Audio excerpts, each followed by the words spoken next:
We're all living single. I'm in the 90s kind of world. I'm glad I got my girl. Keep your head up, woman. Keep your head up, that's right.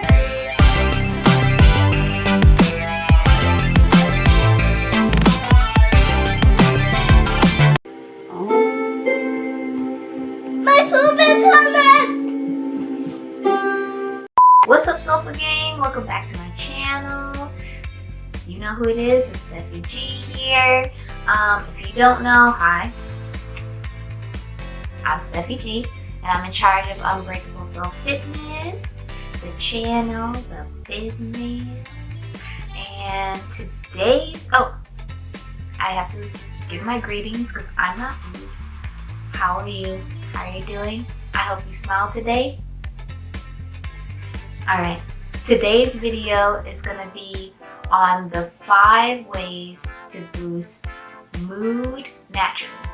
Yeah, I know it's hard for us nowadays with the panoramic going on, and then we have seasonal depression going on, and then we have regular depression going on, and then we have anxiety going on, and then we have the government going on.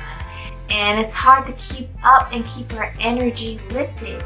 So today I want to give you just 5 tips. There's plenty more, of course.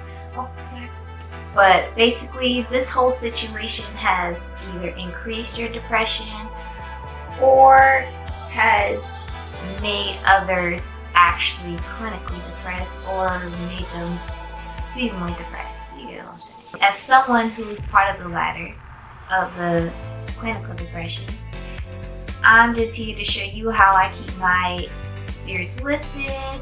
This is also through research. I've read lots of books about like motivational speaking and inspirational stories. I don't know if you can tell. And I've also read plenty of scientific sources and just being a wellness coach in general. I can help you lift your spirits in this depressing world, and we can start off with these 5 methods. Alright, the first stop on the love train is to exercise. Y'all know about serotonin, right? So serotonin, in simple terms, it's like our mood, okay? So if you increase it, you feel better. If you decrease it, you feel crap. And it can also mean that it may turn into depression. Also, if you were born with such decreased serotonin, like me, you would be clinically depressed. But less on that. We're more on how to boost that. And exercise is great. That's how I got into this whole thing in the first place, is because how it makes me feel mentally and physically. Like, it gives you, especially if you're running, gives you that runner's high, and basically adequate exercise. And by adequate, I mean you're actually sweating, okay? I don't want you just walking like that for like 2 minutes. I mean actually going out. It doesn't matter what you do. If you're gonna walk, walk fast, or walk for a long period of time, or run, any kind of cardio, any kind of lifting, lift heavy, lift weights. I just want you to do any of that. Maybe a sport. Do that and it'll increase your serotonin. And you know, you can do other ways of increasing that, but we don't support that here. We support natural ways of increasing your mood, and that's exercising regularly. And by regularly, I mean 30 minutes a day. I mean, I recommend more because for me, it just takes a little longer than 30 minutes. You know what I'm saying? Even if it's intense, I'll just feel more stressed out. I need that cool down and everything. Whatever kind of physical activity that brings you joy, it's best to just do it. Just do it now, and it will instantly lift you up. I promise you. That's one thing I can vouch for, is exercise. The second thing is to, I know I'm probably gonna ruffle some feathers, but go to sleep. That's right. I'm a parent, go to bed. Alright, go to bed, please. You need sleep. At least 7 to 8 hours of sleep. I know as an adult, you're like, what? Where am I gonna get that sleep? I'm too busy grinding, okay? Life. I gotta get my money. I gotta get this money out here. I got time to sleep. I'll sleep when I'm dead. No, sleep now. That whole sleep when I'm dead thing will happen even sooner than when you just sleep now. So what's the point of grinding and spending all these hours up instead of taking the time to be productive in your scheduling and then scheduling that time to sleep so that you can think about the day? It'll also help you with your thinking so that you'll be able to create more things, be more aware of your surroundings. Like, it's just better for you to rest than it is for you to just grind nonstop. I promise you. As someone who was not a sleeper back in the day because of my depression and my anxiety, I didn't sleep like I was supposed to. I stressed out a lot. I still to this day use music to go to sleep. When I don't sleep, all these things happen immediately. It's almost like sleep is a therapy. Once I get off track, so does my whole body. Just remember, it's one of the natural things the body needs is sleep. So why deprive your body of that? You know? So longer sleep cycles lead to basically a longer body recharge, which leads to a better functionality when you are awake, and then that will increase your mood. Yeah, simple as that. Go to sleep. You might be wondering, like, I'm doing this, I'm working out, I'm doing that, but I'm still not happy. Are you getting your 7 to 8 hours? And if you are having trouble scheduling that, that's how I can help you as a coach. You have to work around that, and it also requires just actively schedule stuff. You can't just make the schedule and then ignore everything else. You have to work on it every single day consistently. There are other benefits to sleep, which is like weight loss, which is a great benefit. A boost immunity, so your body starts to fight off germs and bacteria better when you actually rest. And it also leads to increased fertility. So if you want to and get the wow, get you some sleep. All right? These are the studies. These are not just from me. It's from the studies. Thank you. Okay, the third thing I want y'all to do to boost your mood is to cut down on junk food. Oh, I heard some people. Oh, I can hear it. Your heart's cracking. I know. I hear it. Cut it down. Cut it. I'd prefer you to cut it out, but that's not realistic. Just cut it down. So if you're having junk food every single day and you're wondering why you feel so heavy and lethargic, it's because of that sugar and unnecessary fat that's going into your system. And then you're not getting the proper nutrients that you need. And then now it's like a cycle. So you're not getting your nutrients, you're adding the fat and sugar, and then you're just piling that up. You thought you were going to feel lighter, brighter? No, you're going to feel heavy. Your body does not need the junk food. Junk food is only there for, I would say, just to find a little joy in life. That sounds so depressing, but you just want junk food in moderation.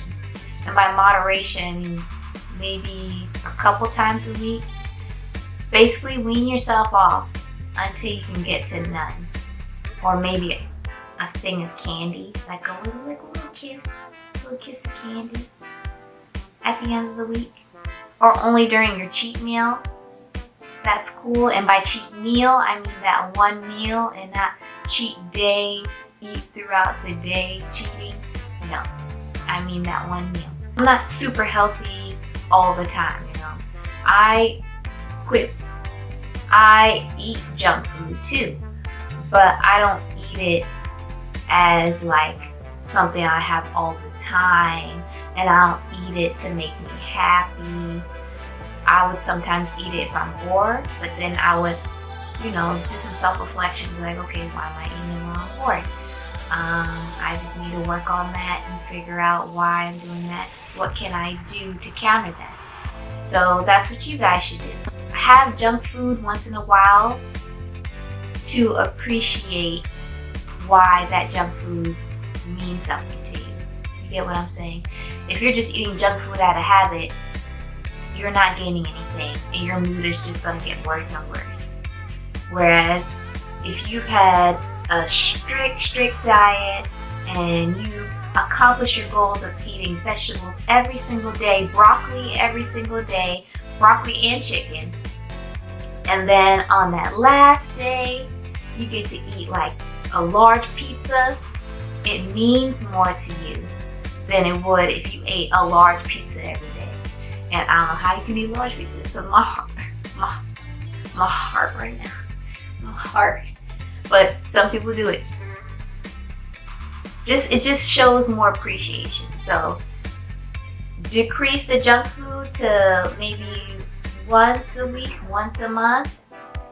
Have a well-balanced diet. Then it will increase your appreciation of that food.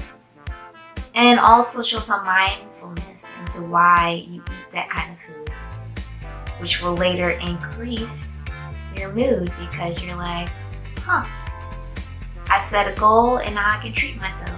All right, number 4 is to do something you love, like whether it's a hobby or just a job that you really enjoy. Do it. Don't wait. Just do it. Just do it. This life is hard as it is, and your schedules could get hectic and you'll get busy and tired.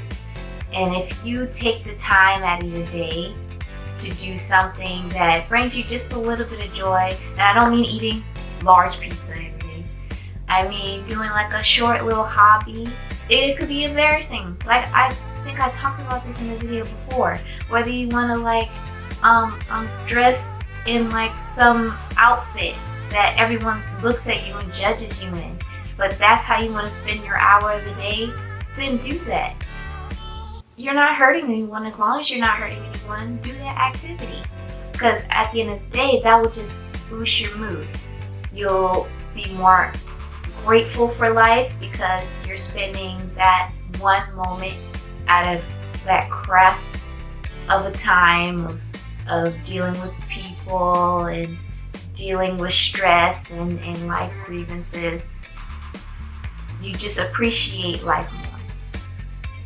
I know it sounds weird, but I promise you, like for me, I started reading books and I haven't read since I was like a young person. Like I read like 30 novels, but I haven't read actual books since I was young. Yeah, since I was young. And then all of a sudden at my new job, which it made me kind of upset a lot of the times, I would read a book. And now every day I would spend like 30 minutes to 45 minutes, maybe an hour reading a book. And that just instantly boosts my mood so I can get ready to tackle the day. Yeah, so for me it's reading books. For other people it could be cosplaying. For other people it could be being Batman, you know? And you'll just appreciate life so much more. All right, and the last one, the most important one is to self-reflect. I don't care when you do it, but make sure you do it. Whether it's meditating or getting therapy or just journaling, like those kind of things can instantly boost your mood. I'm telling you. All you have to do is just keep doing it. Reflect on what's going on in your life and then try to fix it, or you can get a professional to help fix it for you. You know? Like, for example, if you are feeling sad all the time and you just don't know why, and you can spend that time writing in your journal, just figuring out, why am I so sad all the time? This happened today, blah, blah, blah. and then you talk about it with yourself. Okay, and then you think about, why should I care so much about that? And then you can think about, what can I do to counter that and overcome that? Can I do this activity? When should I start this activity? You know, that's something that I've learned from the Get Help books, you know, from the motivational self-help books. It's always reflection, reflection, reflection, and also meditation, which is something I'm personally working on. Just spending some time of the day, at least 5 minutes out of the day, and just focus on your breathing, and whatever thoughts come into your head, push them out, have them come back, push them out, and then focus on why those thoughts have come into your head. And then try to change things, because you can change things. And even when you feel like you can't, and you feel like you're stuck in a rut or stuck in a certain position, and from this book that I learned, don't give a fudge about it. That's right. Pick certain things that you can control and give a fudge about those. If you can't, don't give a fudge about those. Let them flow through you and back into the universe. Because at the end of the day, if you can't change it, try not to worry about it. And people say, oh, you can't just say try not to worry about it. You have the power to do it. It's all about actively doing that. Okay, I'm going on a rant. But self-reflection is really great, because you get to learn about that obstacle and trying to overcome that, which will lead to a better gratitude of life. You just appreciate what you have instead of what you don't have. And then that appreciation leads to, you guessed it, increased mood. Alright? And that's it for ya. This is the end of the video. Thanks as always for watching. Please, please, please don't forget to comment and like the video. I love to hear from you. And don't forget to subscribe and share with your friends. I would really appreciate it. And of course, again, follow me on my socials. Everything, links, sources are in the description. And please, please, please drink your water, eat your vegetables, or vice versa. And most importantly, peace and hair grease.